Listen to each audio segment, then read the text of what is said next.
नमस्कार। हिंदी की पाठशाला यूट्यूब चैनल में आप सबका स्वागत है। अब हम लोग आचार्य रामचंद्र शुक्ल जी द्वारा संपादित भ्रमर गीत सार का 42वां पद पढ़ेंगे और उसका अर्थ और उसकी व्याख्या देखेंगे। आखिया हरि दर्शन की भूखी उधो, हरि दर्शन की भूखी कैसे रहें रूप रस राची, ए बतियाँ सुनी रूखी उधो, हरि दर्शन की भूखी अवधि गणत इकटक मग जोवत, अवधि गणत इकटक मग जोवत, तव एति नहीं झूखी उधो, हरि दर्शन की भूखी अबैन जोग संदेशन उधो, अबैन जोग संदेशन उधो, अति अकुलानी दुखी उधो, हरि दर्शन की भूखी बारक वह मुख फेर दिखाओ, बारक वह मुख फेर दिखाओ, दुहि पय पीवत पतूखी उधो, हरि दर्शन की भूखी सूर सिकत हठी नाव चलाओ, सूर सिकत हठी नाव चलाओ, ए सरिता है सुखी उधो, हरि दर्शन की भूखी अखिया, हरि दर्शन की भूखी अखिया, हरि दर्शन की भूखी। कठिन शब्दों का अर्थ और सरलार्थ। आँखिया यानी कि आँखें, हरि दर्शन की भूखी, हरि के दर्शन की भूखी हैं। कैसे रहें रूप रस राची, कैसे रूप रस राची यानी कि रची बसी, यानी कि रूप रस से पगी हुई आँखें उसके दर्शन की भूखी हैं।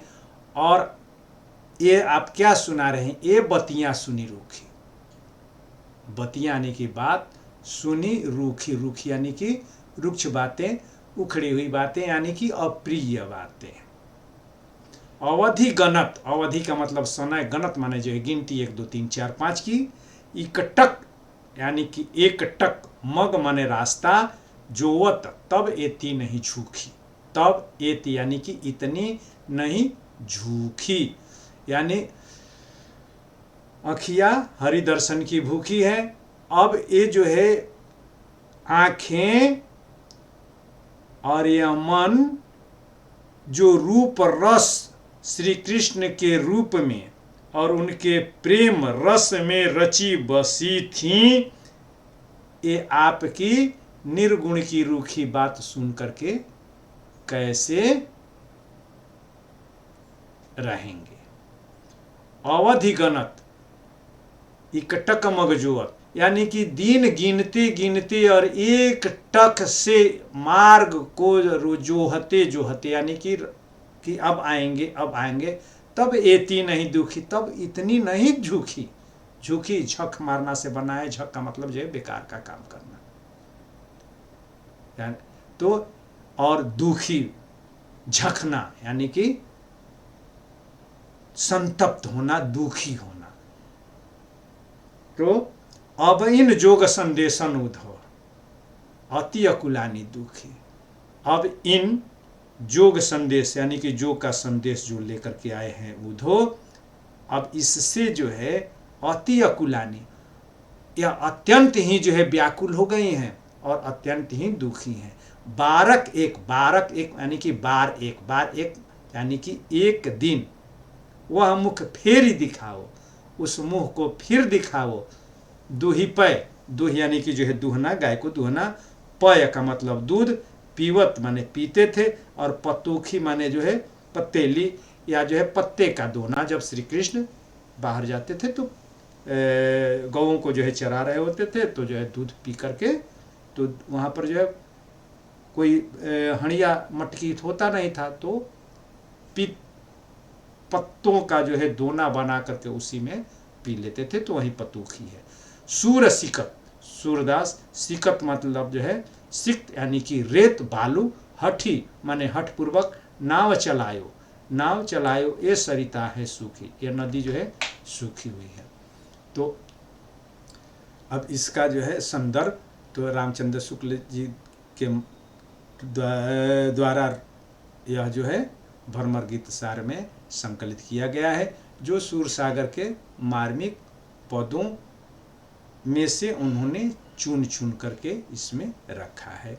और इसका प्रसंग यह है कि गोपियाँ उद्धव के आग्रह को कि निर्गुण को अपनाओ, श्री कृष्ण को भूल जाओ, कहने पर गोपियाँ कहती है कि हे उद्धव, ये हमारी आंखें श्री कृष्ण के दर्शन की भूखी हैं, और अब तक जो है उनका हम लोग बाट जो रहे थे, मगर तुम जो है आकर के निर्गुण का जो है उपदेश जो तुमने दिया, इससे तो जो है हमारा दुख और ही बढ़ गया। और अगर तुम चाहते हो कि जो है हम निर्गुण को अपनाएं तो ठीक है, एक बार जो है श्री कृष्ण का दर्शन करा दो, और उसके बाद जो कहोगे हम करने के लिए तैयार हैं। यही इसका जो है प्रसंग है। अब इसकी जो है व्याख्या, तो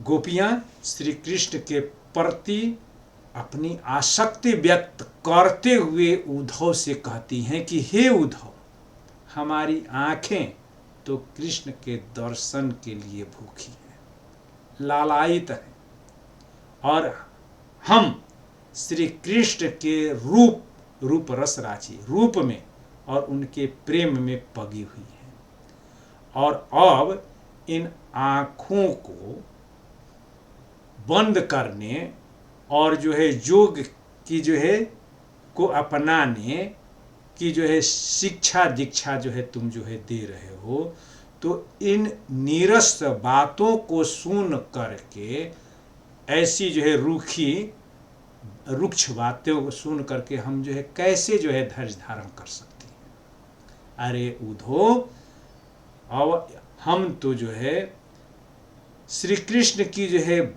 राह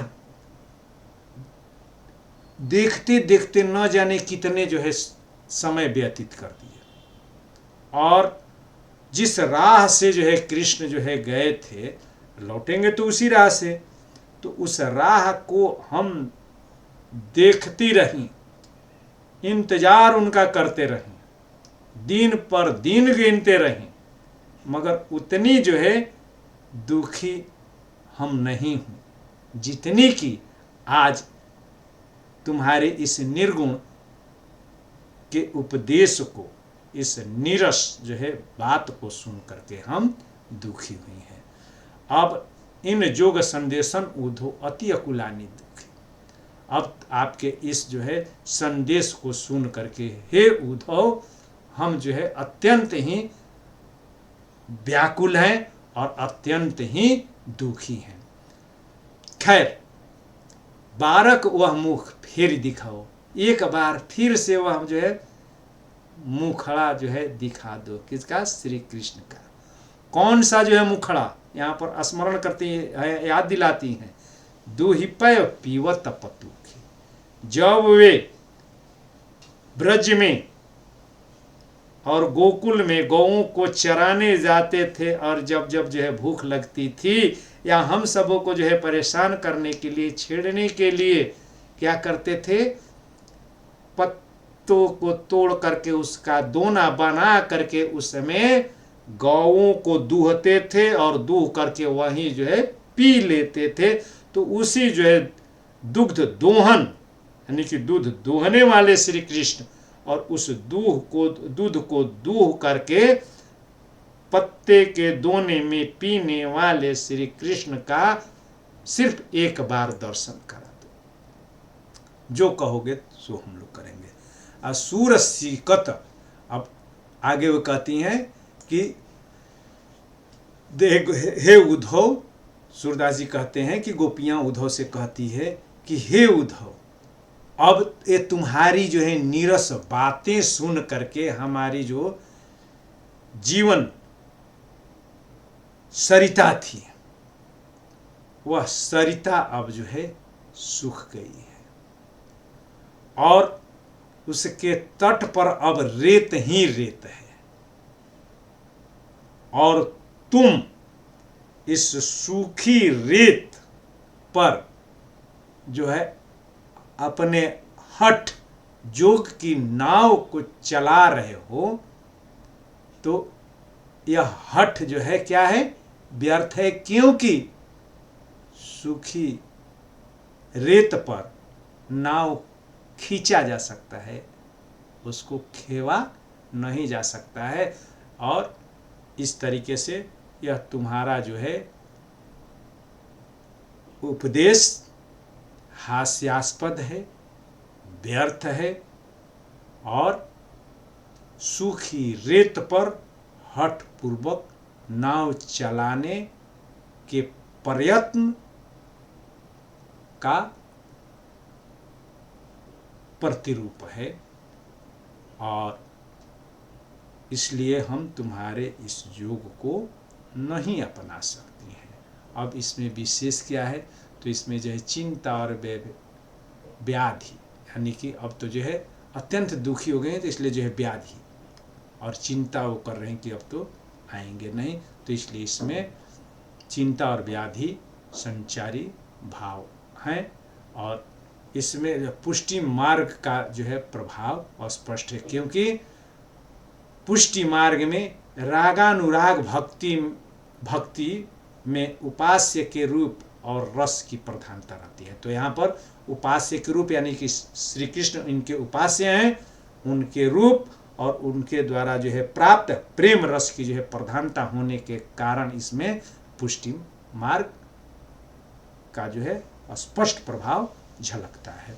और बारक पतुखी यानी कि बारक यानी कि एक बार मुख फेरी दिखाओ, मुख को दिखा दो। कैसा मुख, जब वे पतुखी में जो है दूध पीते थे, तो इसलिए इसमें स्मरण अलंकार है। और सूर सिकत हठी नाव चलाओ में निदर्शना अलंकार है। ये सरिता है सूखी, यानी कि सरिता यानी कि जो है ये जीवन नदी, जीवन धारा जो है सूखी है, यह अति सेयोक्ति अलंकार है। और हठी नाव चलाओ ये सरिता है सूखी, एक लोकोक्ति है कि रेत में जैसे कि रेत से जो है तेल निकालना या पत्थर पर घास उगाना, वैसे ही रेत पर नाव चलाना एक लोकोक्ति है। और इसमें अ प स की जो है आवृत्ति होने के कारण छेकानुप्रास अलंकार है। तथा भूखी रूखी झूखी दुखी पतुखी सूखी में जो तुक है, तुकांतता है, इसके कारण इसमें अंत्यानुप्रास अलंकार है।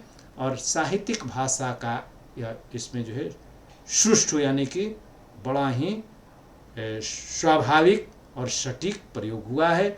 और यह पद संगीत तत्वों से युक्त है और यह धनाश्री राग में गाया जाता है। बहुत बहुत धन्यवाद।